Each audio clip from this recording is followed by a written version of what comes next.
निस्संदेह है जो जब अहंकार होता है तो वो कार्य सफल ही होता है। संगम नगरी प्रयागराज में विश्व का सबसे बड़ा धार्मिक मेला चल रहा है। ऐसे में देश विदेश से तमाम श्रद्धालु आ रहे हैं, संगम में आस्था की डुबकी लगा रहे हैं। पंचायती बड़ा उदासीन ये अखाड़े के महंत दुर्गादास जी हैं। महाराज जी, आपको बहुत बहुत स्वागत है जेएमडी न्यूज़ पर। महाराज जी, सनातन धर्म जिस तरीके से देश ही नहीं बल्कि विदेशों में भी इसकी बड़ी चर्चा हो रही है, प्रचार प्रसार लगातार बढ़ते जा रहा है, क्या कहेंगे? बहुत अच्छी बात है। सनातन धर्म का महाकुंभ पर्व के माध्यम से पूरे भारतवर्ष और विश्व में सनातन धर्म का प्रचार प्रसार चल रहा है। सब लोग इसके ओर आकर्षित हो रहे हैं। उन सभी के लिए बहुत बहुत शुभ मंगल कामनाएं, आशीर्वाद सभी संतों का, सभी देवी देवताओं का आशीर्वाद। आप सब लोग आमंत्रण है महाकुंभ पर्व पे आइए। यहाँ पे संगम में स्नान करके, संतों के दर्शन करके, यहाँ देवी देवताओं के जो दर्शन करके अपना जीवन को धन्य करें और पुण्य आपको प्राप्त हो। महाराज जी, 144 साल के बाद लगभग ऐसा अद्भुत संयोग बना है, इस पर क्या कहेंगे? बहुत अच्छा। ये संयोग तो हमारा ज्योतिष गणना में है। कभी विशेष रूप से, जैसे इस बार 144 वर्षों की जो ज्योतिष की गणना विशेष रूप से यहाँ महाकुंभ पर्व पे उसका प्रभाव होने जा रहा है। वैसे तो महाकुंभ पर्व पे वो ज्योतिष की गणना के अनुसार प्रभाव हमेशा ही बना रहता है। इस बार है जो कुछ विशेष प्रभाव है, इसका भी है जो हमारे जीवन में बहुत बड़ा प्रभाव पड़ता है। तो आप सब लोगों को इस महाकुंभ 144 वर्ष का जो पुण्य लाभ है, इसको आकर के अगर आप अपने व्यस्त समय से थोड़ा समय निकाल कर का इसका पुण्य लाभ जरूर लें। एक सवाल ये है महाराज जी कि आखिर महाकुंभ में सबसे पहले जो अमृत स्नान होता है, इसमें साधु संत ही क्यों स्नान करते हैं, इसकी वजह क्या है? देखिए, महाकुंभ का आयोजन ही संतों के द्वारा इस जगत में, संसार में, इस धराधाम पे, प्रयागराज, हरिद्वार, उज्जैन, नासिक में इसका प्रादुर्भाव ही संत ने किया है।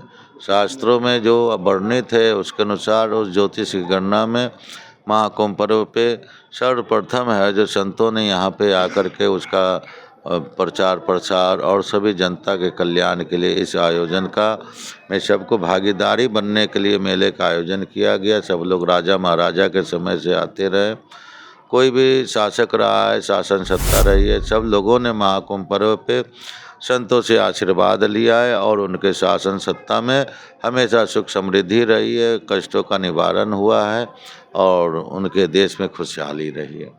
महाराज जी, अमृत स्नान करने से, ये जो महाकुंभ का अमृत स्नान है, ये अमृत स्नान करने से क्या कुछ बदलाव हो सकते हैं? अमृत स्नान का जीवन में बहुत बड़ा बदलाव आता है। अमृत का मतलब मनुष्य की कीर्ति बनी रहे।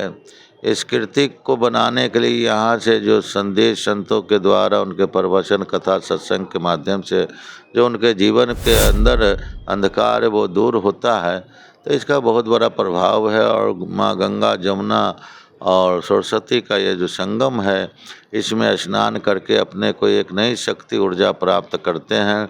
और यहाँ का जो समागम है, उत्तर पूर्व दक्षिण पश्चिम का ये समागम, जब आपस में भाईचारा के रूप में सब लोग एक दूसरे से मिलते हैं, तो उसका भी अपने अंदर एक बहुत बड़ी हमारे जीवन में है जो प्रभाव आता है कि हम सब लोग एक हैं, एक ही है जो ईश्वर की संतान हैं। परमात्मा सब सर्वत्र विराजमान है और वो और कहीं नहीं, हमारे बीच में ही है। ऐसा अनुभव करके अपने जीवन को धन्य धान करते हैं और आगे संसार में, गांव में, नगर में ऐसी कीर्ति करते हैं कि लोग आने वाले समय में उनको इतिहास में दर्ज किया जाता है। हाँ, एक सवाल यह है महाराज जी कि सरकार की तरफ से जिस तरीके से व्यवस्थाएं की गई है, मुख्यमंत्री जी के लिए किस तरीके का आप कितना नंबर उन्हें देंगे? क्योंकि ये तमाम जो व्यवस्थाएं की जा रही है, लगातार मुख्यमंत्री आ रहे हैं, तमाम जो कमियां रह गई है उसको भी सुधारने का प्रयास किया जा रहा है, कितना नंबर देंगे आपकी तरफ से? कितना? देखिए, हम तो कोई नंबर नहीं देंगे। अगर परंपराओं को से खिलवाड़ होता है, छेड़छाड़ किया जाता है, श्रद्धालु भक्तों के मन को आघात पहुंचता है, जिन्होंने ये महाकुंभ का आयोजन ही से धरा पे है जो किया है संतों का, उसका अपमान हो, तो ये महाकुंभ पे हम नंबर देने की स्थिति में तो नहीं हैं। और अब तो महाकुंभ मेला संपन्न होने की ओर है, 10-15 दिन का मेला। और जो हमारे तृतीय शाही स्नान 3 फरवरी का है, उसके बाद तो अखाड़ों का स्नान पूरा हो जाता है, ध्वजाएं ढीली हो जाती हैं। तो अब तक कुंभ मेला संपन्न होने की ओर है। अब तक इन्होंने व्यवस्थाएं चुस्त दुरुस्त नहीं रखी है, तो आगे हमें आशा नहीं है कि व्यवस्थाएं चुस्त दुरुस्त करे। और मनमानी हो रहा है, किसी विशेष व्यक्ति को एक बहुत बड़ा है जो उनके लिए व्यवस्थाएं दी जाती है, आम संतों को इसके साथ यहाँ पे दुर्व्यवहार किया जाता है, जबकि यहाँ की जो परंपरा व्यवसाय का भव्यता का नहीं है। यहाँ की परंपरा है कि कुंभ मेले में, माघ मेले में, यहाँ का महाकुंभ पे लोग ये बहुत अपना सात्विक जीवन यहाँ व्यतीत करते हैं, जो 1 महीने का होता है, महाकुंभ पर्व का होता है। उसके अनुसार ही अपने दिनचर्या को बनाते हैं, स्नान से लेकर के भोजन पर्यंत यहाँ फलाहार रह करके, भजन करके। बूढ़ी माताएं, बूढ़े अपने पिता, जितने भी है जो अपने परिवारजन के लोग सदग्रस्त होते हैं, वो भी यहाँ पे आकर के पुण्य लाभ लेते हैं। यहाँ भव्यता की कोई आवश्यकता नहीं है। यहाँ तो हमारे ज्ञान की जो गंगा सरस्वती है, उसका जो है यहाँ प्रभाव होना चाहिए। और जो भी है जो श्रद्धालु यहाँ आते हैं, उनकी समुचित व्यवस्था होनी चाहिए, क्योंकि यहाँ ठंड का मौसम होता है। ट्रेनें लेट हो रही है, बसें लेट से पहुँचती है, साधन लेट से पहुँचता है, तो उनके लिए व्यवस्थाएं भी होनी चाहिए थी। वो व्यवस्था हम यहाँ मेले में नहीं देख रहे हैं। और व्यवसायिक के रूप की ओर है जो ज़्यादा ध्यान दिया जा रहा है, ज़्यादा है जो कार्य किया गया, वैसा नहीं होना चाहिए। भविष्य में जब भी यहाँ का कुंभ मेला आया तो अध्यात्म की तरह ही यहाँ होना चाहिए, चकाचौंध की ओर नहीं जानी चाहिए। महाराज जी, लगातार जिस तरीके से जो अधिकारी कर्मचारी हैं वो दिन रात तो मेहनत कर रहे हैं, ड्यूटी दे रहे हैं कि श्रद्धालुओं को कोई समस्या ना हो, और सनातन धर्म की लगातार गुणगान कर रहे हैं, तो क्या संदेश देंगे इसको लेकर? तो अपना गुणगान स्वयं करने की आवश्यकता नहीं होती है।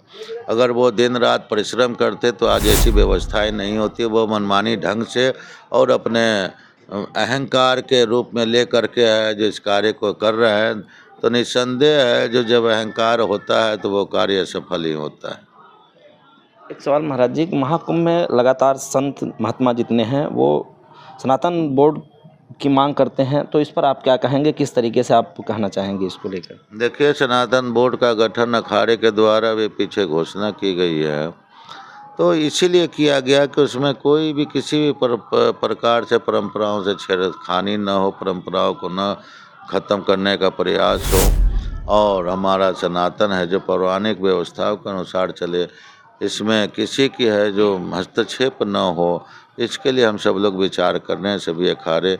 और एक अखंड है जो सनातन बोर्ड तैयार हो, जिससे हमारा अखंड भारत बना रहे, अखंड सनातन बना रहे। एक आखिरी सवाल महाराज जी, सनातन क्या है, सनातन को किस तरीके से संत समाज आगे ले जाना चाहते हैं, जो लगातार इस महाकुंभ में देखा जा रहा है, तो सनातन धर्म के बारे में मुझे महाराज जी थोड़ा सा आप बताएंगे? देखिए, सनातन सृष्टि है, सनातन ही है जो हमारा धर्म है, जो हमारे अंदर जब इस धराधाम पे आते हैं, जैसे माता पिता का धर्म, पुत्र का धर्म, गुरु शिष्य का जो हमारी परंपरा है जिसको हम धारण करते, वही हमारा सनातन धर्म है।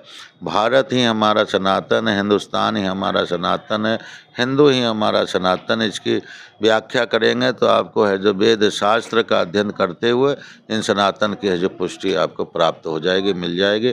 बिना सनातन का ये हमारा जीवन भी नहीं है, मनुष्य जीवन ही नहीं, मनुष्य जीवन ही सनातन। एक सवाल महाराज जी, सनातन और धर्म में कितना फ़र्क है, इसे आप कैसे देखते हैं? सनातन धर्म में कोई फर्क नहीं है, जो सनातन है वही धर्म है, जो धर्म है वही सनातन है। सनातन धर्म को पालन करने वाले ही हैं व्यक्ति भगवान से एकाकार की ओर उस लक्ष्य को प्राप्त करते हैं। एक आखिरी सवाल महाराज जी, महाकुंभ में श्रद्धालुओं को किस तरीके से आमंत्रित करेंगे, और ख़ास तौर पे आप किस तरीके से उनको आमंत्रित करना चाहेंगे इस महाकुंभ में आए, आस्था की डुबकी लगाएं, तमाम जो सनातन धर्म का प्रचार प्रसार है वो आगे करें? देखिए, सभी भक्त लोग जरूर आए, क्योंकि हमारा सनातन है, इसमें कुछ कुव्यवस्थाएं या कुछ तकलीफ तो होती है, घर से जब बाहर निकलते हैं तो तकलीफ़ों का सामना तो करना पड़ता है, लेकिन व्यक्ति वही वीर होता है, वही श्रद्धालु उस लक्ष्य को प्राप्त करते हैं। इन सारी कठिनाइयों को पार करते हुए वो अपने लक्ष्य को प्राप्त करते हैं। उसी तरह से आप कुंभ मेले में आए और यहाँ का पुण्य लाभ जरूर प्राप्त करें। बिल्कुल, महंत दुर्गादास जी ने जिस तरीके से अभी सारे जो श्रद्धालु हैं इस महाकुंभ में आएँ और संगम में आस्था की डुबकी लगाएं और तमाम जो पुण्य है वो कमाएं। वीडियो जर्नलिस्ट रोहित शर्मा के साथ मनीष यादव, जेएमडी न्यूज़ प्रयागराज।